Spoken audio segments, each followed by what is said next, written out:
She was like, yeah. She was like, if he would have ever came through this town, you probably have white, baby. Live from the Willie Nelson and Friends Museum Showcase in Nashville, Tennessee. It's Music is Funny. Musicians talking to comedians about music and comedy. With your hosts, Raelyn Nelson and Jonathan Bright. I'm still smoking, I'm so high, I keep toking, I'm drunk, but I'm still drinking too. Welcome back to Music is Funny. I'm Raelyn Nelson. And I'm Jonathan Bright from the Raelyn Nelson Band. Josh Price. Hey, buddy, how's it going? Hey, buddy. How you doing, buddy? This is my buddy, JB. Jay Bizzle, how you doing? What's going on, Josh? Nice to meet you, man. We're not really meeting, but we're meeting. How you doing, JB? This is how we meet since the pandemic, anyway. This is how we meet since the invention of the internet. We met a lot of people like this over the last 8 months, for sure. That's what's up. I hope they were great people, and I hope the interviews went extremely well, and I hope you do 1 billion views on them. Well, to be fair, I think the only reason we got to talk to any of these people because everybody was locked down just like we were, so nobody had anything to do at that point. So kind of took advantage of the situation, so to speak. What you're saying is like I'm more important because I got a lot to do and you guys get to talk to me. That's what I'm trying to say. I love it. See, I love the positive affirmations. I love that. It's been hard to get with you to interview you because when you were here in Nashville, my youngins got COVID, then we all got COVID. Ma'am. So yes, tell me how your show at Zany's went. Did it go good? Zany's was cool. I truly expected Zany's to cancel because of the snowstorm, and it was cold. It was rainy that night. Yeah. And as a comedian, especially if you're not like a household name like Kevin Hart, Dave Chappelle, people like that, you got to have some kind of like a cult following. And as although I'm popular on the internet, in the stand-up circuit, I'm not as popular because this is my first tour. So I was like, you know what? They're going to cancel. But when I went to the comedy show, and shouts out to Zany's for the best green room in the country. But people came out and it was a pretty healthy crowd. And I was confused. Like, why are y'all outside?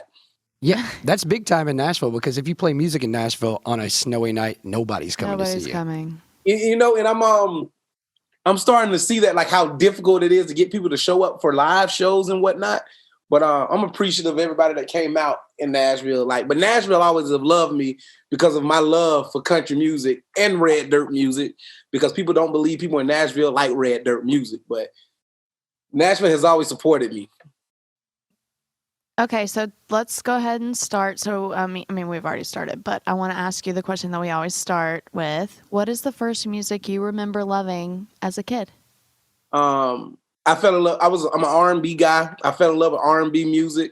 The first song I remember like just being hypnotized over was a song by a guy named Tony Thompson. He was from a group called High Five. They had a song called She's Playing Hard to Get. I can just, Well, the lead singer is Tony Thompson. He actually died like 15, 20 years ago of drugs.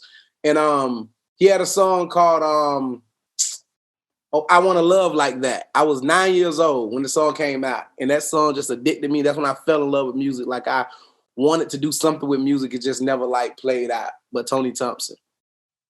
Now, did you hear that? Oh, hold on. The door's open. Oh, shit. I'm going to go close that. Sorry, we got the back door.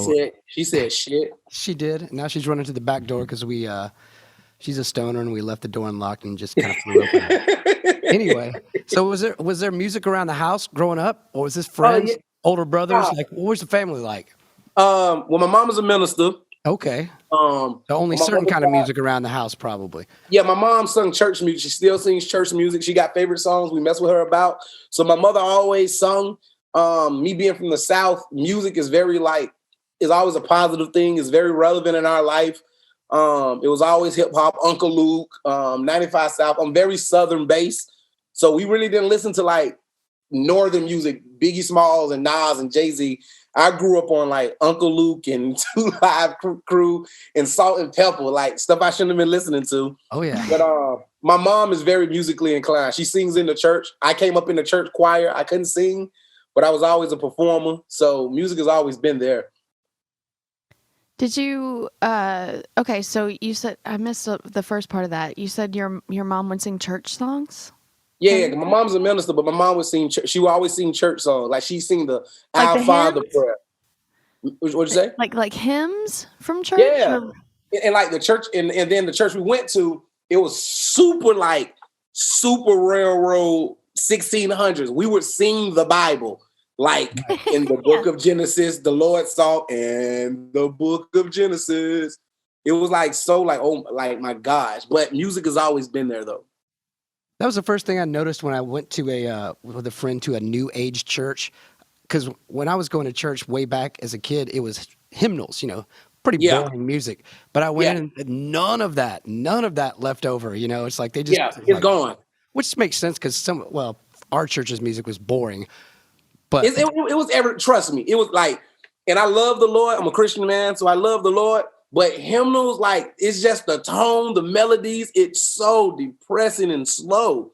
Mm-hmm. So I'm happy that the church kind of got with it and gospel music kind of changed and whatnot. It's more up tempo, it's more praiseworthy, it's more inviting spiritually. So I'm happy it kind of changed. Well, honestly, from the documentaries that I've seen, I think the best church music, hands down, are the Snake Handlers. They got electric guitars. They're up there dancing. Everything is tambourines. People are going crazy. So if I had to pick my favorite kind of church music, it's from the Snake Handlers and documentaries up in the mountains. They throw down. I agree. I get you. And those kind of church, it also, that kind of music to me sounds like second line music from Louisiana. Oh yeah, it's kind of the same feel. So I completely understand what you're saying. When I was growing up in church, there was a whole band. There was drums and then a few guitar players, bass players. Did the drums have the plastic thing in front of them? Every church band's got the plastic thing in front of the drummer. I've noticed that too. They was already COVID ready. They was prepared. They see the church be seeing the future, man. The 90s. Exactly. It was all in the good book. You just had to read deep enough. You didn't know. You got to read that thing. I got you. We went to a non-denominational church, so it was just kind of there was no snakes. Like the closest you can be an atheist and still go to heaven, basically, right? There were no snakes or anything, but lots of tongues, speaking in tongues, and speaking in tongues and whatnot. You believe in the Father, the Son, and the Holy Spirit. Everybody's welcome. Everybody's invited. Yeah, but a lot of people getting slain in the Holy Spirit, they would just like fall because everything was great or whatever. Mm-hmm. You get excited. You get filled with the Holy Spirit. Yeah. Yeah, I remember one time the pastor had the drummer. He was like, just drum, just do a drum solo, and just do a worship drum, and he did it. A worship drum? Yeah, like a right. I don't know about that. I've never heard that. Did Beetlejuice play the drums? Like, what church was that? Like, let me know now. The guy's I can avoid that drum. I should reach out and see if he wants to drum with us. The worship drummer? The worship drummer. Okay, so did you talk about when you were in high school? Like, what did we? No, we didn't get there. Yeah, we hadn't got Go ahead and ask me, Raelyn. What was that? I said, go ahead and ask me about high school, Raelyn. Okay, so now tell me about middle school, high school. What were you getting? What kind of music were you getting into there? Middle school. So you gotta be careful because I'm gonna make my mother like a bad parent. So I was raised by a single mom. I only had my mom. I didn't have my father. And where I'm from, it's super weird though. But where I'm from, if you have both parents, you are weird. You are like an outcast. You're only supposed to have your mama. It's just how we were raised. It sucks, but that's the truth. Where are you from?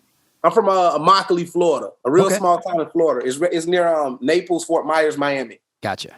And when I was in school, we had like 11,000 people in my town, so it was a very small community. But when I got to middle school, I still was on R&B because I love R&B music. I used to listen to Immature, a guy named Rome, Montel Jordan, H-Town. But that's when rap kind of took over and crept into our lives negatively. And that's when Lil Wayne, the Hot Boys, Master P, Trick Daddy, it was like Tupac for us. So at 13 years old, I was definitely rapping songs I should not have been rapping. Yeah. At 13. And learning about relationships and women from rappers, which is terrible. And so middle school was a very hip hop time in my life. But I still stuck to R&B. That was back in the YoMTV rap days. Did you watch that? Yes, YoMTV raps, TRL. But you know what? So in 8th grade, that's when. So in elementary, was it Garth Brooks? It wasn't Garth Brooks. Don't take my heart, my aching. Billy Ray Cyrus. Yeah, Billy Ray Cyrus, right? So that was the only song where I'm from. But when I got to middle school, it was this one song. We used to be in typing class, and the first country music song I fell in love with, it was I forgot her name, but it was I Wanna Fall in Love. I wanna feel that rush. Yanking at my soul, feeling like I never felt before. I wanna fall in love. I don't know And who is that? I forgot her, Leela can't McCann. remember. I think it's Leela McCann. Okay. Okay. But that was the first time I was like, you know what? You can be black and like country music because this got like that soul. This got a twang to it. So that was a real big song in Immokalee as well. That was the first country music song that was universally accepted in the projects. Interesting. In the 90s, right? Was that 90s? It was like 98, 97, 98. Yeah. That was a Leela good time for McCann. country. I'm gonna look that up because I You don't know should. that one. And I love 90s country, and I want to especially fall in love. with women in 90s country were really rocking at the time. Or not I rocking, like. they were. I mean, we're probably gonna get there in this conversation, but I much prefer, and I may be on the outside saying this. I prefer like women today in country music because I feel like they have more vocal range and they're not afraid to try everything. Yeah. Yeah, they're more allowed to try everything now. Back then, Maybe that's what it is. Nashville is a machine, and especially in the '90s, they take everybody and file off the rough edges and jam them right through that machine and pump them out. If you got a And that's decent what voice, you're gonna be. yeah. Now they had to be good singers back then because there was no auto tune invented yet, so you at least had to carry a tune. Yeah, but I just feel like it's more. Well, you're right. They're allowed. They may be more allowed. They may be more accepted because the internet gave you a bigger avenue. I felt like without the internet, you are going to get what we give you. And I guess now, like Raelyn is very different. She's very like free in her music and whatnot, and she's allowed to be what she wants to be. So I don't know if you would have been able to be who you are, the Raelyn band in the 90s. No, but in the 90s, I think that the music that was popular then gave female vocalists, like the way that music went, gave them a chance to be more soulful. Well, there was a ton of them out too, but I think maybe That's just what was popular. yeah, then. and even, but maybe now so even more, just the way music sort of intertwines. I think they all sing a little more with an R&B bent to them anyway, more vocal trills, all that kind of gymnastic kind of stuff nowadays, and they didn't really cut loose back then. And maybe that's why I'm so into it because again, I have an R&B background. My love for R&B will never go anywhere, but I just feel like you can easily listen to a female vocalist in the country music genre and not even like country music now because they sing so well. The songs are so hypnotic. And again, they're able to be free and empowering. It's a good conversation to have though. Who are your favorite female country vocalists now? Of course, I like Carrie Underwood. Yeah. Is it Miranda Lambert? Yeah. Yep. She's I like good. Miranda. Okay. Now, He already said- no. See, listen. I'm joking. I got to be careful what I say about Raelyn because you know what I caught myself? On TikTok, Raelyn posted a video, right? And she got this neat video where she wakes up in the morning and she's fixing coffee, right? Yeah. And I love the song. This is what happened. So I'm following Raelyn on TikTok, and I don't really use TikTok. And me and Raelyn has conversated. I think she's the nicest person on earth. Like, she's way too positive. She's the SpongeBob of country music, right? Cup always half full. But a fan commented, it was a male, and he was like, oh my God, I just think she's like so beautiful, whatever. And I responded to him stupidly like, yeah, ain't she fine? And after I wrote it, I was like, damn, I said that like out loud.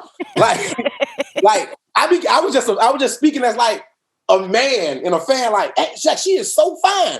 So I kind of try to reserve judgment to Raelyn. Ever since then, I kind of shied away from her comment section. Like, I shouldn't have said that out loud because she gonna think I think she's fine.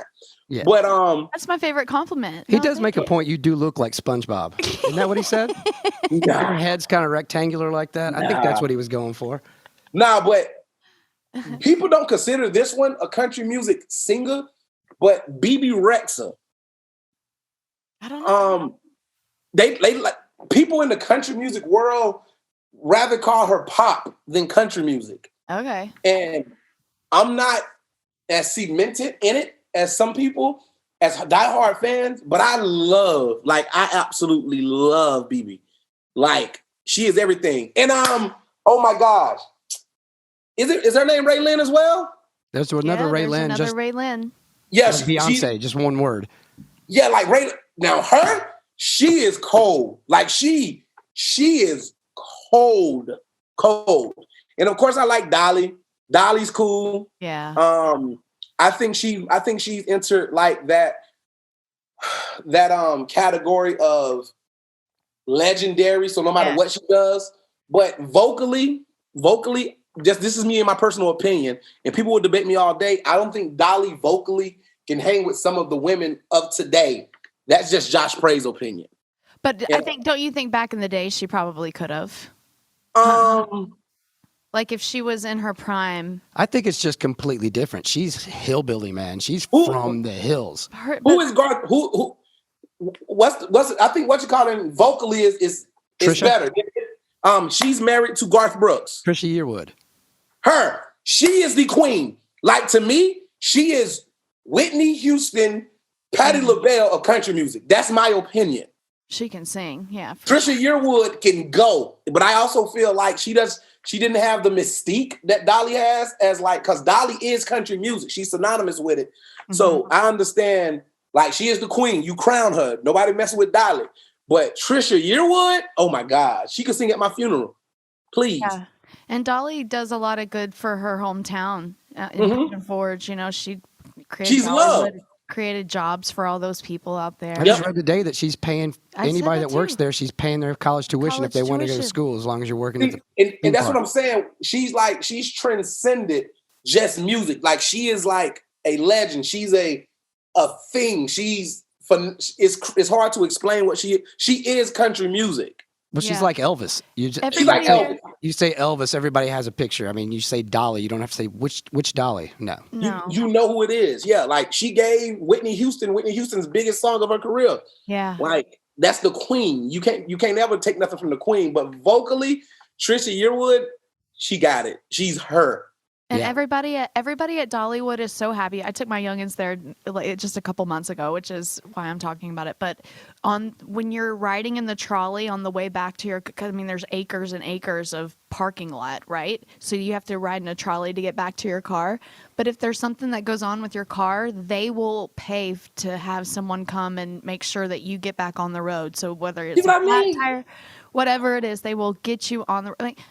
I started crying when they said that, and I don't know if I was about to start my period or what. On your period. That seems a little extreme. But she's the god. The best. Dolly is the best. That's what I'm saying. So, like, when we talk country music, I want to remove her from the conversation because she's in a category by herself. Like, let's not even talk about Dolly because she's like the queen. Well, sure. Not to mention, she wrote great songs too. She wasn't just a singer; she was writing. Talented. Yeah. That's what I'm saying. So I feel like it's unfair to other singers to say, okay, Dolly Parton. No, you got to remove Dolly. Dolly's not even in the conversation. She's different. Yeah. And listen, I know we haven't talked about comedy yet, but she also was from an era of country music where they told a lot of jokes in between their songs. I mean, they put on a whole show, her and Porter Wagner, and those old heads from country music. They would write. They had to have jokes. Yeah, half the opera was them cracking jokes. You know who could be, and I'm not talking about vocally or just gonna like appeal like Dolly could. Why am I going blank today? Oh my God. She won New Artist of the Year last year at the CMAs. Curly hair, real bubbly. She tells a lot of jokes in her music. Kind of thick. In country music? She's country music. She's new. She's very, what's her name? Maren Morris? Not Maren Morris. Fine too. Not Maren Morris. Oh my! It's gonna come to me, but she has a super funny song, but it's vocally like everything, and she's funny too. And I think that's what made Dolly great again is her being a complete entertainer. Yeah, Elvis is probably the best comparison. Yeah, you almost had to be more than just a singer or whatever back then because everybody the song and dance, man. People. Three talents. You sing, you tell jokes, and you dance. Way back, you had to. You gotta act a little bit. Yep. Yeah. Carly Pierce. It's not Carly Pierce. I'm gonna think of her name. I actually did a video for her, like a year ago, 2 years ago. I did a video for her. Ashley McBride? No. Ashley McBride. That's who it Really? is. Okay. Oh yeah. And she has a song that's hilarious, Okay. but it's very truthful. Ashley McBride. She has the spunk that Dolly had. Yeah. And I'm not comparing her to Dolly, but she has that thing about her. Yeah, she's got balls like Dolly. Yeah, and she's in the Pistol Annies, right, with Miranda. Yes. Is Ashley McBride Yeah, in I that? think- Yeah. Yes. Yeah. See, I I know think my it's stuff, cool. man. I be paying attention a little bit. You know country. You know A little bit. country. Okay, so Enough about music. Let's talk about some yeah, I comedy. want to talk to you about comedy. What's the first comedian you remember loving as a kid? Martin Lawrence. Martin Lawrence. Okay. I love everything about Martin Lawrence. Dang, You know Gina. what? I'm lying to you. I'm lying. The first comedian I fell in love with is Jim Varney. Raelyn, you may be too young, but the Twilight Zone shirt, no. I know Jim Varney. I knew a buddy of mine was in his first movie. See, Ernest Scared Ernest Stupid. Goes to Camp. Goes to Or Camp. maybe Goes to Camp. That was the one he was in. Ernest Goes to Jail. That was the first, because all of the characters he played the woman, he played the cop, the military guy. You know who we're talking about? Know what I mean, Vern? Is it the Ernest? Know what I mean? one? Yeah, it's Okay. Ernest. Yeah. That's I do Ernest. know the Ernest stuff. That was the first person I fell in love with. And then it was Martin Lawrence, because I grew up from the South, black household. Everybody loved Martin. He was the 1990s Eddie Murphy. I was Yeah. about to say he was Eddie Murphy huge in his day. Yeah, he was 1990s Eddie Murphy. And I knew I wanted to do comedy. I wanted to be in front of a crowd since I was like in the second grade. And that's how I fell in love with comedy, because of those two people. And then the older I got, I discovered other comedians and whatnot, but those two mainly. I remember in middle school us saying "Dang, Gina" all the time. Damn, Gina? Yeah. Yeah, that was my guy, man. I remember when he suffered from exhaustion. He was running around in the In meeting the middle of the with a gun street, and it's in the naked. drawers with a gun. Yeah, they're like, Yeah. he's tired, man, or dehydrated. I'm like, he needs to take a break. Now he was having, me personally, I think he was having a mental breakdown because he was so big and he was doing so many things. Yeah. But What's that's he when up to now? I was gonna say, is he still with us? What's Oh, he's going with on us. I'm him sure. now? Maybe he just actually sleeping on a pile of cash every night, probably. he actually just ended another one of his comedy tours. He has a real big comedy tour once a year, every year, with like 5 other comedians. He tried to do a show. The show really didn't go well. Put out a couple movies, but Martin is so much older now. The younger generation have no idea who he is. So it's going to be hard for him to captivate this audience, because the attention spans are so short now because of you guys, Raelyn. Because of the weed and whiskey, the attention spans are so short. But yeah, he's still around. Another one I miss is Damon Wayans. His first HBO special, whatever, the one with the kind of yellow suit on. That was one of the funniest Damon things I'd ever seen in my life. Oh, And you the might know brothers- something. All of his brothers did stuff, and he did stuff for a while, but it seemed like he just sort of, I'm done with it. I don't know. You know that family is worth $2 billion. Wow. Well, it doesn't surprise me because like 19 of them became famous at some point. Yeah, his kids and their nephews, they actually write shows and write movies now. So the Wayans Empire, Nick Cannon trying to catch up to him, but the Wayans Empire is definitely expanding. Isn't there a Damon Wayans Jr. now doing comedy? Like, got his name? He's That would writing be- movies and shows. Yeah. Man, that dude was hilarious. I need to look up that special again. I just remember thinking, I thought he was the funniest out of all the Wayans, but that was just me. You know, Keenan, the biggest brother, the oldest one who invented and Living Fella, he actually wrote stand-up for Richard Pryor, Night on the Sunset Boulevard. Wow. I didn't know that. Keenan wrote for that stand-up special, one of the greatest stand-up specials of all time. The biggest brain, the oldest Wayans brother helped write that. That's amazing. I love Richard Pryor too. Yeah. The more you know, right? The more you know. Yeah. But that whole lineage, I'm a little older than you, so Eddie Murphy was my Martin. Like I saw him on his second tour with the purple jumpsuit, and it's the first. Well, when I was a child, Steve Martin, just on record, when I was tiny, Steve Martin's funny too. he was the first guy you would hear selling out arenas and stuff. And then I think the next one might have been Eddie Murphy. To come, we saw him in the stadiums, like How old our are you? outdoor stadium. 53. Okay, the person that came out to Steve Martin selling out, who was bigger than Kevin Hart, was Andrew Dice Clay. Oh yeah, he was. But that was after Eddie Murphy though. That was right around Eddie Murphy. Yeah, but Eddie Murphy was out before because I saw Dice too. But I think Andrew Dice is the closest thing we'll ever get to Kevin Hart. Yeah, and he was selling out. I think he was Stadiums. I think he was the first one to sell out Madison Square Garden Yep. 2 nights in a row. Yep. Andrew Dice Clay. And that made a lot of people think of comedians like they do of rock stars at that point. If you had buddies doing comedy, you're like, oh, you're obviously rich, playing in huge crowds and stuff because there's one of them doing it, Yes. Now everybody's a comedian or self-proclaimed comedian. Well, you are hitting a time where it seemed, because I'm old enough to have watched it kind of ebb and flow, and it's definitely in a boom period right now. I think personally, this is my opinion. I think comedy sucks right now because you're not forced to be original no more. Like, somebody can copy what I do, and I've seen people copy, like, literally word for word my formula, and they get followers and they gain notoriety, and nobody cares because you don't have to be original no more. Nobody wants to be original because you don't have to because of the internet. And if I'm in this genre over here, and let's just say a Hispanic guy is doing what I'm doing, but only to a Spanish crowd, they'll never know because we'll never mix. So I just feel like comedians today, they're a little lazy because you can be lazy because the internet allows you to be lazy. Anybody can go viral. Anybody can call themselves a comedian or an influencer. And I think the golden age of comedy is gone. I just think you're going to have certain people in certain spots that can captivate and hold audience attention a little bit longer now. Yeah, well, it's kind of the same way with music. There's a lot of people that can sit in their bedroom and make a record and just make a video.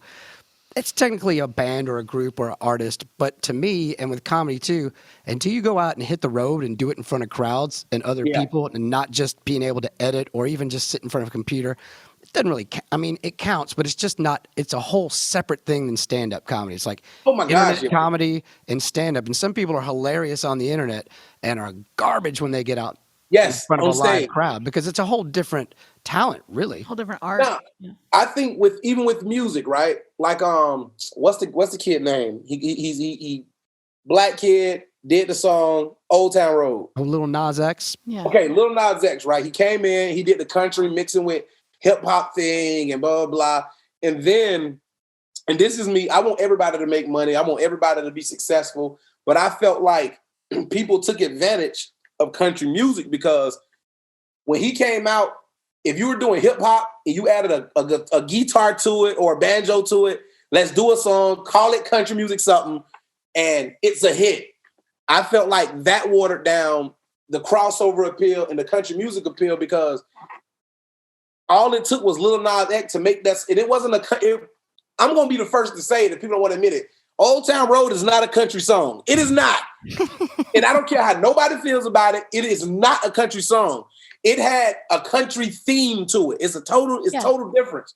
Because but it said town and road in it. It's like a cowboy song. But more it than said a town and road and old. It's town, old road, and I got a horse. It's a country music. Country, damn it. No, it was that shit was, and I'm sorry for cursing. That junk was not a country music song, and it was a hit.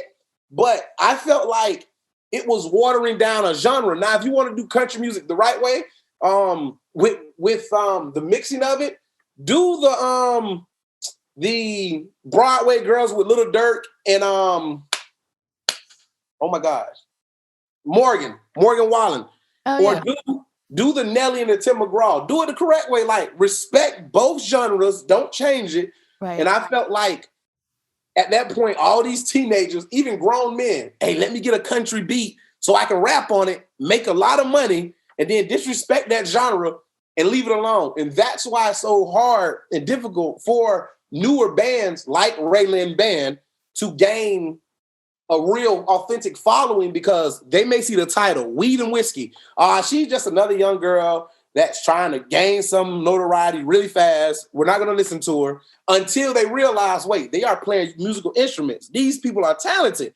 They are writing. They got words. They have a message behind their music. So I think across the board, like the internet is just in some ways really bad for talented people. Yeah. It's pros and cons both ways because like you said, anybody can go viral. But it's also like at any time, any minute. Also, like what you're talking about, I would think, you would hope that, you write songs and put them on the internet. You would hope that by you going out and playing and actually being around people and performing your art in front of people will help you when it comes time to write songs and stuff. You'll have a little something to write about or a take on something. Much like you do a lot of stuff on the internet, but you're out in front of people telling jokes too, which I'm sure informs a lot of the stuff that you do on the internet. You have to live life to get inspired to. I think create jokes. If you would see my stand up, you'll be like, so my stand up is very different in regards to material from what I do on the internet. Because on the internet, I'm PG-13, right? Right. Yeah. And I'm very inclusive. My stand-up is inclusive, but it's more what you're doing in your house and what you're doing in Walmart when nobody's looking. Yeah. On the internet, I went to a party with my white friends and this is my experience and everybody can relate. In this comedy club, parents and weed smokers and moonshine drinkers are going to be able to relate like they couldn't relate on the internet. Right. So I definitely, anybody that ever sees this podcast interview, I would encourage you, if you're an aspiring entertainer, to get out there, live real life. Don't swing for the fences, hoping to go viral, to disrespect an entire genre. Take what you're doing serious and respect those who came before you. Do you guys remember when Ludacris did who did he mash up with? Because I feel like he hadn't done anything. Was it Luke Bryan or Jason Aldean? I think it was one of those two. But he came out at an award show pretending like he was playing a guitar at one of those award shows. Pretending to play the guitar. And I was like, come on, Ludacris. And see, this is what I'm saying. Like, you have and I love Ludacris. Chilling on the dirt road, ice cold. Okay, who did that first? Glasses. He's in Nashville. He's part of Average Joe's ENT. What is his name, man? Chris Stapleton. No, not Chris Stapleton. I think you would probably know more about new country than we do. Yeah. No, it's not Chris Stapleton. But in the early 90s, he's a country music star right now. He's a country music. What? You know what? I got to find his name. Luke Bryan, Jason Aldean. Nope. But see, the thing is, the guy I'm telling you about, he was a rapper. His name was X in 1990. Oh, and he went to Sam. Not Sam Hunt. Hunt. No. Nope, not Sam Hunt. Chris Young. This is so funny. I'm schooling you guys. Who did Denise date? Chris Jansen. Chris Jansen. I'm just trying to name. Chris Rice. Chris Rice. Chase Rice. Colt Chase Ford. Rice. That's what it is. Colt Ford. Oh yeah. Colt Ford. Yeah. Colt Ford. He did the song first. He was a rapper, and he was a cold rapper. Then he went country music, wrote that song, and the reason I respected it so much is because that's why it had that chilling on the because the song was originally did by a rapper, right? Right. And there's a genre for that. It's called hip hop. Yeah. And you have Ryan Upchurch. You got my homeboy Jelly Roll, Struggle Jennings. You got Bubba Sparks. There's a genre for what Ludacris and Jason Aldean did. Now, Jason Aldean can sing for real. But Ludacris didn't have to come playing a fake guitar. He could have just came and rapped. That's what you do. Yeah. We haven't heard from him since. He was just like, that didn't go well, so I'm just going to crawl in a hole. It was like his Chris Gaines moment. He just put back into the hole. Bye-bye. And that's what I'm saying. Like, so when I do my country music videos and whatnot, I'm very open and honest. Like, I'm looking for another country music artist to celebrate, to praise, and to talk about, and this is who I found. I don't claim to be like super knowledgeable about the genre and everybody in it, because I won't want nobody to play with me and what I love like that. Yeah. Okay, so let's get back to comedy. How did you... Well, I want to get back to comedy. How did you get into what you do? Well, what was like the first gig? What do you like? I want to be a comedian, and then what do you do to get to your first gig? So 2013, I was sitting at home. I was a security guard at the Marco Island Marriott. I was a security guard. I had degrees from college, education degrees, and I was like, you know what? I'm a security guard with a degree. I don't want to be a teacher. What can I do? And I've always been goofy my whole life. I said, I'm going to have a comedy show. I'm going to throw my own comedy show. So January 25th, 2014, I put together a comedy show in my hometown. I rented out like this gymnasium for $400. And all I wanted was for 30 people to come. Well, I end up selling like 183 tickets. Wow. But I'm from a very poor area. And I'm from an area, and everybody has this story where nobody believes in you until everybody else believes in you. Yeah. And I was trying to sell my comedy show tickets for $5, and nobody would buy them. So I had to drop them to $2. So I was selling three tickets for $5. So like $1.30 a ticket. And we had a comedy show that night. They packed the gym. I did terrible. The 2 comedians I hired did tremendous, but I did terrible. But that gave me the courage to say, you know what? I'm going to be a comedian. And I was 28 at the time. And I knew then I had to get on the internet. Even like me just being smart, like I could do stand-up, but if you get the internet, you can move faster. So I put a couple videos on the internet, went viral. Later that year, like December that year, I had my first viral video, did like 200,000 views or something. And ever since then, I just like took off. I've always been inclusive. I've always wanted to include everybody. Yeah. So I started doing different cultural videos, try to be positive, wanted to be different, non-political. And the rest is history. That's what's funny is because the first time we talked, you said that I was so positive. I was never going to make it in the business. Ever. I was too positive. But you're more positive than I am. No, listen. And you've already made it. Listen. Raelyn will tell you, hey, Josh, you should go do a video with Captain America. Like, you should call him. He'll do the video with you because you're nice, Josh. You should go meet Drake tomorrow. You know what? Text him. He'll text you back. Nah, your optimism is like, it's almost naive. It's so cute. But how is he going to text you if he doesn't have your number? You know, so you have to reach out. I mean, in this business, what I've learned, the one negative thing I say about entertainment, and I'm jaded by it, I'm still positive. I still love to meet people and I still love conversations, but nothing means nothing until something comes from nothing. Yeah. Everybody's gonna tell you, I'll come to your comedy show, I'll come to your concert, I'll buy your merchandise, I'll support you, I'll share your videos, but all of it means nothing until they do something. And I put my hopes and I put a lot of my energy into that person said they're gonna interview, that person said they're gonna share my videos, I'm gonna go on tour with this person. I know I've talked to personally 5 country music artists. I won't even say their names, but they know who they are. And I'm talking about bigger artists personally. Yes, we want Josh on tour with us. Send us his dates. You're in our city. We're coming to your comedy show. We're online right now. We're buying 20 tickets. And when it happens, so that's why when you unfortunately got sick or your children got sick, and you're like, I can't make it to the comedy show. I was like, that was expected. I wasn't even bothered by it because I'm like, it happens all the time. It's all good. I just know in this business, being optimistic will leave you angry. So I just try to be like even. But your energy is so like positive, I almost feel bad. Because I'm like, she is so sweet. Well, she's in a band with me, so it definitely balances things out. So you know the truth. You understand. Well, I always tell people... He's Mr. Jaded over there. I always tell people it's weird for me. Anything I've ever done musically or whatever, it's a complete duality. I do it and I go, this is going to be huge. And the exact other side of my mind is like, nobody's ever going to care. And it's nobody's going to care. And I've been doing it for 100 years, so I haven't been able to chew my leg out of the trap yet. But it literally is, when it doesn't happen, I'll go, whatever. And when it does happen, I go, well, of course, that's what I thought was going to happen. I know, it's crazy.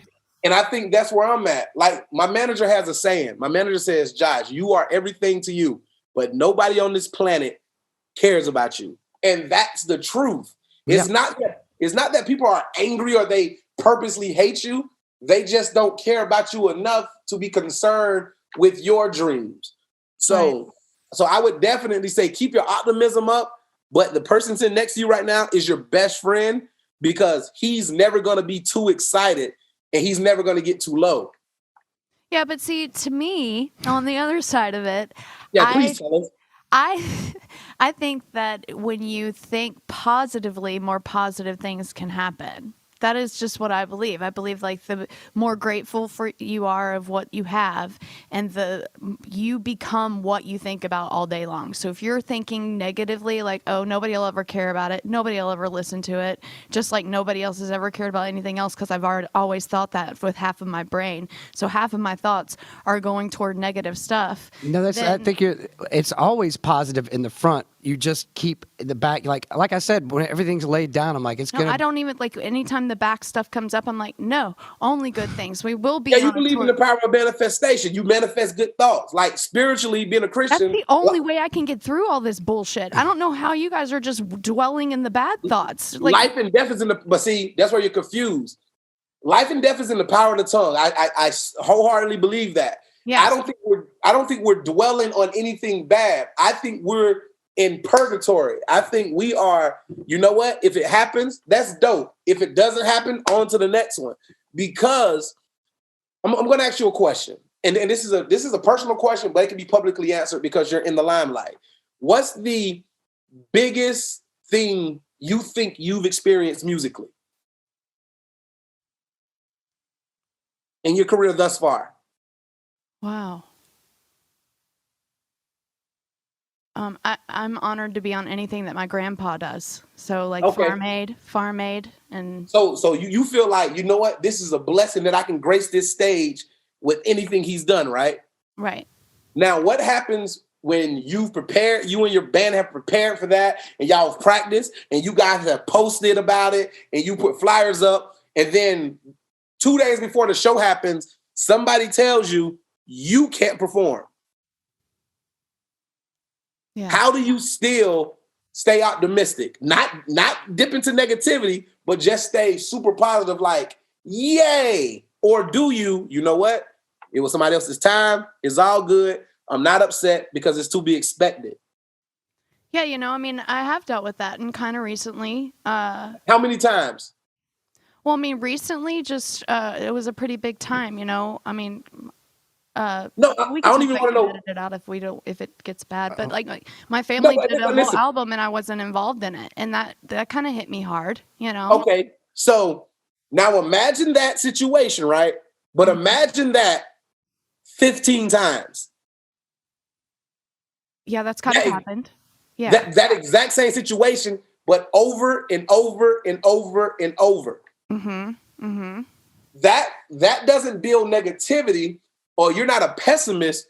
You become a realist. You start to tell yourself, you know what? In the business we're in, people are going to tell you things, and they're going to show you things, and they're going to invite you to things, but it's not always going to work out in the favor you want it to work out in.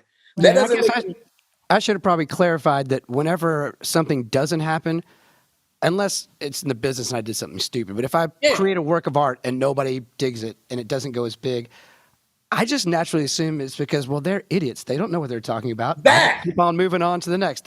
Just because they don't get it, as long as you're proud of what you're doing, it doesn't bring me down. It almost fires me up. And that's I think where I'm at. So when I say you're so positive, you're not going to make it, I don't mean you're not going to make it. Because I think me personally, and I'm not getting too personal or whatever, or familiar with you, I think you can sing, I think you're spunky, and I think you're gorgeous. So if you don't make it, it's clearly you. You have everything. You have like everything needed to make it in this business. You personally and your band is dope. They behind you. What I'm saying is, you're so high. If ever, well, nothing true has ever been said. You are so high. But anyway, continue on, please. You higher than Bill Gates' credit score. Higher than boat.gas. Like facts. But you are so high with your head in the clouds. I'm scared that if you get shot one day, you won't be able to take it, and that fall hurts more. Yeah. So what I'm saying is, fly in the clouds, you be positive, but just understand it's still ground down there. And just because you hit ground, that's not the bottom. It's okay to be grounded sometimes. That's all I'm saying. Keep the ground in your vision. That's all I'm saying. Yeah, and you also got to know also that when, not you, I'm gonna go cry my eyes out. understood you. No, that heck no. In the arts, you may do everything you can and actually put out great shit, and it might just not happen because there's an element of luck in the music business or the business world. You can everybody can name some of their favorite bands that nobody heard and they should have been. Dan Reeder. Yeah, comics. There's everybody's got somebody that's like, or even basketball players or football players from back in the neighborhood or whatever that took a long turn or whatever. Like, man, this guy just didn't get a chance Or got injured, right? Yeah, you just got to be smart enough, not smart, aware enough to know that even if nothing happens, to me, if it all went to hell tomorrow, I wouldn't feel like a failure. I'm like, man, I got some back catalog stuff. I never made $1 million, but I was still on the way up, and And you was doing what you love. There it is. Like when I got to do the red carpet at the Country Music Awards in 2019, 18 or 19. I think it was 18. I don't know. 19. I don't know. It don't even matter. But when I did it, that happened by luck. I met a guy. I did a video about 5 things I've learned from watching country music, the Country Music Awards. And that video went viral. It went stupid viral. And then Darius Rucker shared it, right? That's luck. That's complete luck. So when Darius Rucker shared it, some guy, I won't even say his name, he was like, hey, I'm real big in the Country Music Awards. You are on the red carpet next year. And people start commenting, do you know who that is, Josh? Blah, blah, blah, blah. So he inboxed me. I took my own money. I flew to Nashville to meet him and his wife at a buffet breakfast spot in Nashville. And we talked about how I'm on the red carpet. And I posted this on Facebook, guys. I'm booked for the CMA's red carpet. I'm going to be there. Listen, 6 days before the CMAs, 6 days, he goes ghost. He don't respond to me. He don't answer me. He don't talk to me. 3 days before the CMAs, I'm supposed to fly out on a Tuesday because the CMAs happen on a Wednesday. He says, we couldn't get you in. We couldn't get your red pass. I'm sorry, but you could come up to a bar and do a post-CMA party or some crap, some bar, right? My manager happened to check her email, and we got an email from one of the correspondents at the Country Music Awards and said, listen, we want Josh to come do the red carpet at the CMAs. Could you send us his information so we can vet him in 24 hours?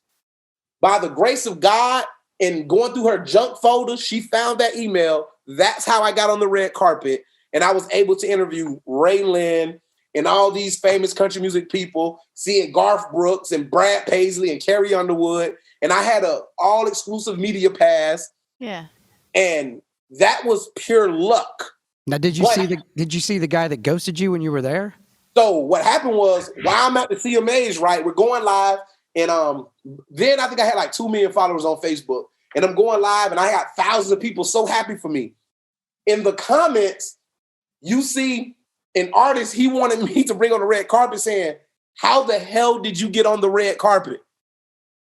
And I just smiled. Like I smiled at him like, I'm here.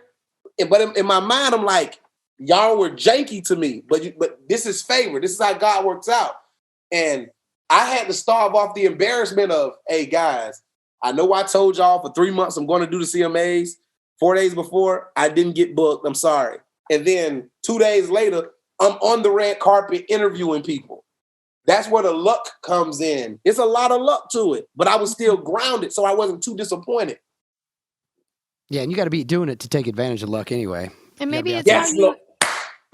how you handle those things that depend on what comes next. You know, what the universe throws at you next. How you handle the situation. Well, that can be in a metaphysical form or just in general, because if something bad happens to you and you don't throw anybody under the bus, then that word gets out in the business too. You know, like, oh, this guy's not going to. But I'm also talking about ones where you don't know, nobody knows, and it's just. No, I will never mention anybody's name, because at that point it becomes who's more popular. And when you're dealing with somebody, it's 2 things you got to understand. When you're dealing with somebody that claims to have the inside track to anything, they may know people in the business that may blackball you. That's number one. And it's going to make you look bitter, because my thing is I have a lot of followers and a lot of supporters, right? So, of course, I got the bigger voice because they're going to believe me. I never want to taint anybody's name and character because it's bigger than me. Yeah. And I feel like me protecting somebody's name and brand, I can sleep better at night because things always come back around, like always. What you put out is coming back. Yes, positive Patty. Okay, so before I let you go, I want to ask you, when's the first time you remember hearing about my grandpa? What's your own personal Willie Nelson experience? Do you have my mama? Yeah, your mom? My mama. My mom's a black lady from the South. My mama's 60 years old. And so I was like, Mom, you know this dude named Willie Nelson, the country music guy? She was like, with the beard, baby? I like, yeah, you gotta be here, old country. She's like, yeah. She was like, child. She was like, yeah. She was like, if you would ever came through this town, you probably have white, baby. She was like, oh, this is what she said. She's like, we used to all get high. She said, we used to get high and listen to him. Sounds like you got a cool mom. I like your mom. Nah, Miss Sin ain't smoking no more, but she definitely said you used to get high and listen to him. I think your grandpa is more folktale legendary than anything. He's one of those names where if you've never heard his song, you know his name, whether it's a joke, whether it's a punchline or something, whether it's to mean something, whether it's to talk about how big you are in a genre. He's up there probably with like Michael Jackson. Yeah. And like Tupac in regards to like notoriety and fame. Yeah. Yeah. There's another one of those one-worders. You got Elvis, Dolly, Willie. When you say Willie, people know who you're talking about. And I think it's real cool that you definitely get to continue the legacy. And I definitely pray that like you don't even need a break because you're there. I just pray that you are ready for like the magnitude of your situation when it comes to fruition, because it's gonna come. You're on the brink already. Thanks, Josh Prey. You're the best. She'll be all right. We've been beating her down this whole time, so kind of getting her ready for that. So she'll be all right. Listen. If she posts like 5 more of those waking up in the morning coffee TikToks, y'all ain't gonna have to beat down nothing. Trust me. Oh, is that that's what I should do? Just do wake up in the morning coffee TikToks? Listen. That'll be my thing. Man, I've been waking up every day. I've been trying to get her off TikTok. Period. Every time we turn around, like, what do you do? Yeah, there you go. You gotta. You can't just be on TikTok scrolling. You gotta. What I'm saying is, I know it's about the music and I know it's about the fun and whatnot, but it's a lot of guys out there that think you're very attractive and you're talented and stuff, and you gotta accept us all because we're gonna be your biggest fans and biggest supporters. Yeah. So I think what he's saying is OnlyFans. No! do not give me the link to your OnlyFans that I'm going to give you all my money to. Do not do that. I shall not put my credit card information in there, Raelyn. Josh Prey. Hey, when you're in Nashville, you better let me know so that we can hang out. Yeah, okay? next time we got to come down. And come when it's not snowing, man. Listen, I didn't know it was going to snow, but it was dope. I was in a beautiful hotel. I was at the new JW. High rise, beautiful hotel. I fell. I think I fractured my elbow on Facebook Live. That's okay. But I'll be in Nashville when I do my next tour, probably like another 5 months. I'll probably come and do a weekend this time because I went through. Got a lot of respect in Nashville. Nashville was beautiful. The people were super kind, super nice. Everybody offered me some help in the snowstorm. I'm thankful that I was able to come and do this podcast. I've been wanting to do this. Yeah. And thank you guys for giving me an hour. I appreciate you. Yeah, brother, we'll do it again for sure. Yeah, I like you. Like you got this Wayne's World Mike Myers vibe to you. I like you. Your voice, I love it. You the man. I like you too, man. But thank you for having me. I appreciate you. And next time we'll do it live. Next time you're in town. Yeah, we'll do it live. It'll be. We'll do it live and we'll get these numbers up for Raelyn. There you go. Man. Bye, Josh. Thank you so much. Thanks, man. Don't kill it all. Josh Prey is my favorite comedian. He's a great dude. It was fun talking to him. I like talking to the young up-and-comers. He's obsessed with you. Nah, he's got good taste. Yeah. But anyway, hopefully we'll get to hang out next time he comes through town. He doesn't live too. Yeah, he lives really far away. But yeah. If you haven't seen his videos, check out his videos. Yeah, go follow him on Facebook, Instagram, Twitter. It's really funny. It's great stuff. Anyway, enjoy your groceries. Don't be an asshole. I know your mom's name. We freed Britney, but maybe we shouldn't have.